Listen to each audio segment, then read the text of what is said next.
మహావిష్ణువు ప్రముఖ దశావతారాల్లో రెండో అవతారం శ్రీకూర్మం.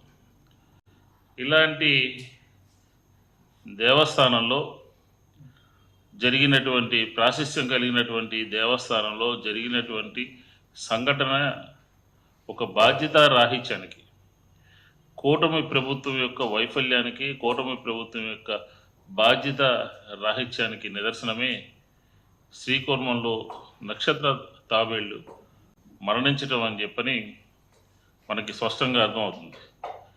ఈ అనేక రకాలైనటువంటి విశిష్టత కలిగినటువంటి క్షేత్రం శ్రీకూర్మం. ఎందుకంటే స్వయంభూగా వెలిశారు స్వామి. రెండో అవతారంలో శ్రీకూర్మం. అలాగే అక్కడ రోజువారీ అభిషేకాలు జరుగుతూ ఉంటాయి. విష్ణాలయాల్లో జరిగేటటువంటి రోజు అభిషేకాలు. అలాగే ఎవరన్నా చనిపోతే కాశీ ఎంతటి పవిత్రత కలిగినటువంటి క్షేత్రంలో ఏ రకంగా జరుగుతాయో అంతిమ కర్మలు అలాగే శ్రీకూర్మంలో కూడా ఇక్కడ నిర్వహించడం జరుగుతుంది. కానీ ఈ ప్రభుత్వం వచ్చినటువంటి కూటమి ప్రభుత్వం వచ్చినటువంటి 10 మాసాల్లో జరిగినటువంటి సంఘటనలు ఒకసారి గమనిస్తే, అపచారాలు గమనిస్తే ఏ రకంగా ఆంధ్రప్రదేశ్లో ధర్మ పరిరక్షణ కరువైపోయిందో, అలాగే ఆధ్యాత్మిక చింతన కరువైపోయిందో, హిందూ ధర్మం మీద ఏ రకమైనటువంటి నిర్లక్ష్యము, ఏ రకమైనటువంటి దాడి జరుగుతుందో మనకి స్పష్టంగా అర్థమవుతుంది. ఎందుకంటే ఈ ప్రభుత్వం వచ్చినటువంటి కొత్తల్లోనే తిరుమల తిరుపతి దేవస్థానానికి సంబంధించినటువంటి లడ్డూలో కల్తీ జరిగిందని చెప్పని జగన్ గారిని నిందిస్తూ సాక్షాత్తు ఈ రాష్ట్ర ముఖ్యమంత్రి మాట్లాడటం మొదలు, వైకుంఠ ఏకాదశి రోజున అక్కడ తొక్కిసలాటలో 6 చనిపోవటము, 43 మంది గాయాలవటము మనకు తెలిసినటువంటి. అదొకటే కాదు, కడప జిల్లాలో మేము పదే చెప్తున్నాం, కడప జిల్లాలో కాశీనాయన దివ్య క్షేత్రంలో అక్కడ ఉన్నటువంటి గోశాలలు కానీ, అన్నదాన సత్రాలు కానీ ఏ రకంగా కూల్చివేశారు, ఏ రకంగా నిన్నగాక మొన్న తిరుపతి గోశాలలో గోమాతలు ఏ రకంగా మరణించినాయో, అలాగే ఇప్పుడు శ్రీకాకుళంలో ఉన్నటువంటి శ్రీకూర్మం పుణ్యక్షేత్రం వంతు వచ్చింది. మహావిష్ణువు అవతారమైనటువంటి తాబేళ్లు నిర్లక్ష్యం మూలంగా, అశ్రద్ధ మూలంగా అక్కడ మృత్యువాత పడ్డాయి. దాదాపుగా 15 నక్షత్ర తాబేళ్లు మృతి చెందాయి అని చెప్పని మనకి అక్కడ ఉన్నటువంటి పత్రికల్లో వచ్చినటువంటి అక్కడ ఉన్నటువంటి పరిస్థితిని బట్టి మనకు అర్థమవుతుంది. ఇలాంటి మహావిష్ణువు అవతారమైనటువంటి తాబేళ్ల నిర్వహణ కూడా శ్రీకూర్మంలో కూటమి ప్రభుత్వం పూర్తిగా వైఫల్యం చెందింది, గాలి కదిలేసింది అని చెప్పని ఈ సందర్భంగా మనం చెప్పచ్చు. అలాగే అటువంటి మహాపుణ్యక్షేత్రంలో తాబేళ్లు చనిపోవడం అనేది ఒక దారుణమైన విషయం కదా. మహావిష్ణు స్వరూపం, అందరూ కూడా వచ్చి పూజిస్తారు. ఎక్కడెక్కడో ఒరిస్సా నుంచి, ఆంధ్రప్రదేశ్ నుంచి భక్తులందరూ కూడా పుణ్యక్షేత్రానికి వెళ్తూ ఉంటారు. అక్కడ అంతటి ప్రాశస్త్యం కలిగినటువంటి ఈ పుణ్యక్షేత్రంలో ఈ రకంగా ఎండోమెంట్స్ ప్రభుత్వం యొక్క నిర్లక్ష్యం మూలంగా, అశ్రద్ధ మూలంగా, పర్యవేక్షణ లోపం మూలంగా శ్రీకూర్మంలో తాబేళ్ల పరిరక్షణకు సరైనటువంటి చర్యలు తీసుకోకపోవడం మూలంగా ఇలా జరిగిందని భక్తులందరూ కూడా ఆవేదన చెందుతున్నారు. ఇది వాస్తవం కదా. నేను చెప్పినటువంటి సంఘటనలన్నీ ఆంధ్రప్రదేశ్లో మీ కూటమి ప్రభుత్వ హయాంలో జరిగినటువంటి సంఘటనలు. మేము ప్రతిపక్షంగా భక్తుల పక్షాన, హిందూ ధర్మం పక్షాన మేము మాట్లాడుతూ ఉంటే ఒక్కళ్ళు కూడా దీని గురించి మాట్లాడినటువంటి పాపాను పోలేదు.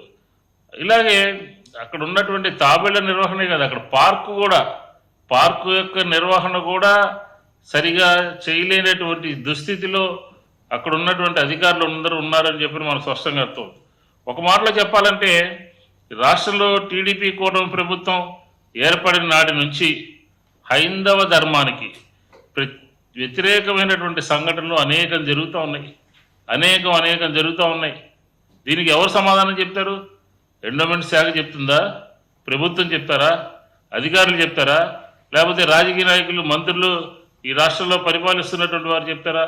ఒక్కళ్ళు కూడా కిమ్మనకుండా, మాట్లాడకుండా, జరిగినటువంటి సంఘటనల పట్ల బాధ్యత వహించకుండా అదే గత ప్రభుత్వ హయాంలో ఎక్కడ ఏది జరిగినా కూడా గగ్గోలు పెట్టేసి అవాస్తవాలను ప్రచారం చేసి బురద జల్లేసి ఉన్నటువంటి పరిస్థితి మనం ఆ రోజు చూసాం. ఈరోజు ఎందుకని మీరు సమాధానం చెప్పలేకపోతున్నారు, జరిగినటువంటి సంఘటనలకు ఎందుకు బాధ్యత తీసుకోలేకపోతున్నారో అర్థం కానటువంటి పరిస్థితి ఈరోజు ఉంది. మీకు 2014 నుంచి 19 వరకు జరిగినటువంటి సంఘటనలు చూస్తే అసలు ఆంధ్రప్రదేశ్లో తెలుగుదేశం ప్రభుత్వానికి, కూటమికి అసలు హిందూ ధర్మం పట్ల, దేవాలయాల వ్యవస్థల పట్ల ఏమాత్రమైన భక్తి శ్రద్ధలు ఉన్నాయని చెప్పి మనం అడగాల్సినటువంటి పరిస్థితి ఉంది. కృష్ణా పుష్కరాలప్పుడు కూడా విజయవాడలో దుర్గాగాడి దగ్గరలో ఉన్నటువంటి దాదాపు 40 గుళ్ళన్నింటిని కూడా తీసేయటం జరిగింది. అలాగే ఇప్పుడు చూడండి, వైఎస్ఆర్ కడప జిల్లాలో పదే మేము చెప్తానున్నాం, కాశీనాయన క్షేత్రంలో అక్కడ గత ప్రభుత్వము జగన్మోహన్ రెడ్డి గారు కేంద్ర ప్రభుత్వానికి ఉత్తరం రాసి దాన్ని పరిరక్షించాలి, దాంట్లోంచి తొలగించాలి అని చెప్పి రాస్తే ఈ కూటమి ప్రభుత్వం అన్నీ కూడా కొట్టడం జరిగింది. బుల్డోజర్లు తీసుకెళ్ళి కొట్టడం జరిగింది. అటు అధికారులందరూ కూడా పోయి కొట్టడం జరిగింది. అంటే ఈ ప్రభుత్వానికి చిత్తశుద్ధి ఉన్నట్టా లేనట్టా? శ్రీవారి లడ్డూ మీద దారుణమైనటువంటి దుష్ప్రచారం చేశారు.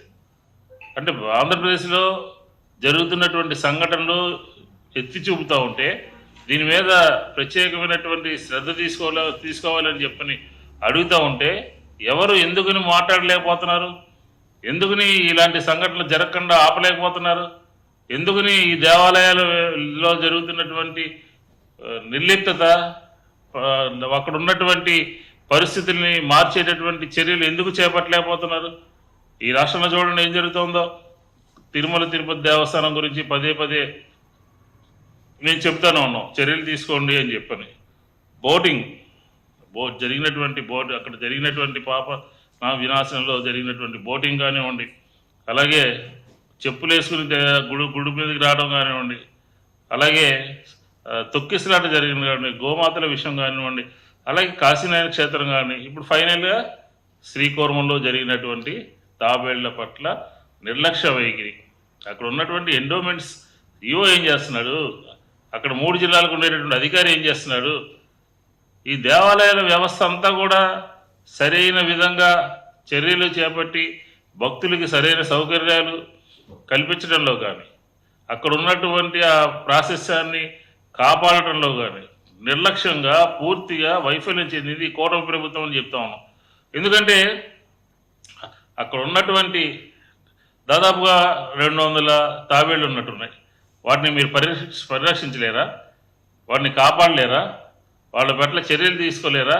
అసలు దానికి నెంబరింగే వేయలేదు. గత ప్రభుత్వంలో అయితే, మా ప్రభుత్వంలో అయితే ప్రతి ఒక్క తాబేలుకి ఆరోగ్య పరీక్షలు చేయటము, నెంబర్లు వేయటము, వాళ్ళు జాగ్రత్తలు తీసుకోవటము, ఆలయ వ్యవస్థని చాలా చక్కగా దీంతో చేయడం జరిగింది. ఈరోజు ఏం జరుగుతుంది? పోస్ట్ మార్టం చేశారు. పోస్ట్ మార్టం చేసినటువంటి సంఘటన పోస్ట్ మార్టం కూడా చేయకుండా దహనం చేసేశారు.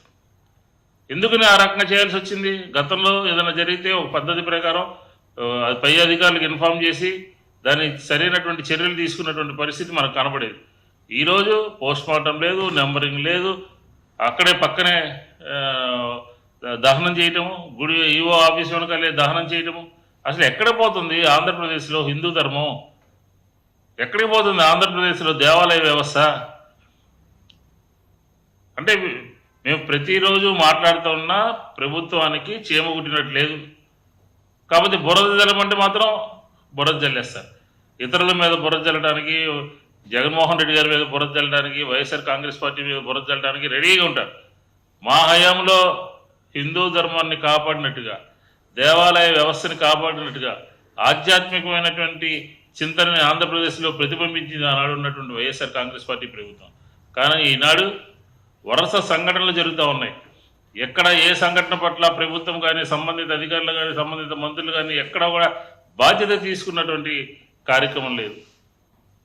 కాబట్టి నిన్న శ్రీకూర్మంలో జరిగినటువంటి సంఘటన, నక్షత్ర తాబేళ్లు మరణించడం అనేది చాలా దురదృష్టకరమైనది, ఆందోళనకరమైనది, మనసును కలిచివేసేటటువంటి సంఘటన. ఈ సంఘటనకి బాధ్యులు ఎవరు? ఆ నిర్లక్ష్యానికి బాధ్యులు ఎవరు? ఆ నిర్లిప్తతకి బాధ్యులు ఎవరో చర్యలు తీసుకోవాలని చెప్పని మేము డిమాండ్ చేస్తాం. ఇలాంటి సంఘటనలు ఈ మధ్య కాలంలో అనేక రకాల దేవాలయాల్లో కూడా జరుగుతూ వస్తున్నాయి.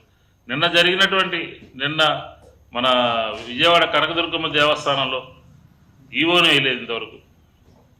ఈవో సరైనటువంటి పర్యవేక్షణ లోపం మూలంగా అంత పెద్ద దేవాలయానికి ఈవోను వేయలేనటువంటి పరిస్థితి ఈరోజు ఈ కూటమి ప్రభుత్వంలో ఉంది. నిన్న కొండ మీద ఒక పెద్ద చోరీ జరిగింది. పైనుంచి హైదరాబాద్ నగరం నుంచి వచ్చినటువంటి వాళ్ళు దర్శనానికి వెళ్తే పార్కింగ్లో పెడితే ఒక బంగారం దొంగతనం చేయడం జరిగింది. ఎక్కడ జరుగుతుంది? ఏం జరుగుతుంది? ఈ దేవాలయంలో మీరు చేస్తున్నటువంటి కార్యక్రమాలు ఏంటి? ప్రతి దేవాలయంలో కూడా ప్రజలకి భక్తులకి అవసరమైనటువంటి సౌకర్యాలు అందించడంలో ఈ కూటమి ప్రభుత్వం వైఫల్యం చెందింది. పవన్ కళ్యాణ్ గారు మాట్లాడతారు సనాతన ధర్మం గురించి, హిందూ ధర్మం గురించి, లేకపోతే చంద్రబాబు నాయుడు గారు మాట్లాడతారు మా కులదైవం మా ఇలవేలుపు వెంకటేశ్వర స్వామి అని. మరి మీరు తీసుకునేటటువంటి చర్యలు ఏం కనపడుతున్నాయి? మీరు తీసుకునేటటువంటి చర్యలన్నీ కూడా గుండు సున్నాగా కనపడుతున్నాయి. కాబట్టి ప్రతి దేవాలయంలోనూ ఇలాంటి సంఘటనలు పునరావృతం కాకుండా ఈ 10 నెలల కాలంలోనే అనేక రకాలైనటువంటి సంఘటనలు జరుగుతూ ఉన్నాయి. ఆ సంఘటనలన్నీ కూడా ఎత్తి చూపుతూ ఉన్నాం. హిందూ ధర్మం ఆంధ్రప్రదేశ్లో రక్షణ లేకుండా పోయింది. భారతీయ జనతా పార్టీ లేకపోతే ఇతర సంస్థలు ఉన్నాయంటే స్లీపింగ్ పార్ట్నర్ అయిపోయారు ప్రభుత్వానికి. ఏ మాత్రం కూడా మాట్లాడలేకపోతున్నారు. కాబట్టి మేము డిమాండ్ చేస్తూ ఉన్నాం, ఈ సంఘటనలో బాధ్యులు ఎవరు, ఈ సంఘటనలో జరిగినటువంటి ఈ కార్యక్రమానికి ఎవరి మీద చర్యలు తీసుకుంటారో ప్రభుత్వం చెప్పాలి అని చెప్పని, లేదంటే ఒక కార్యాచరణ ప్రణాళికని ఆంధ్రప్రదేశ్లో హిందూ ధర్మాన్ని పరిరక్షించేటటువంటి కార్యాచరణ ప్రణాళికని రూపొందించుకుని ప్రజల్ని చైతన్యవంతులు చేసి మీరు చేస్తున్నటువంటి కార్యక్రమాలని ప్రజలకి సవివరంగా వివరిస్తాము అని చెప్పని కూడా ఈ సందర్భంగా తెలియజేస్తాం.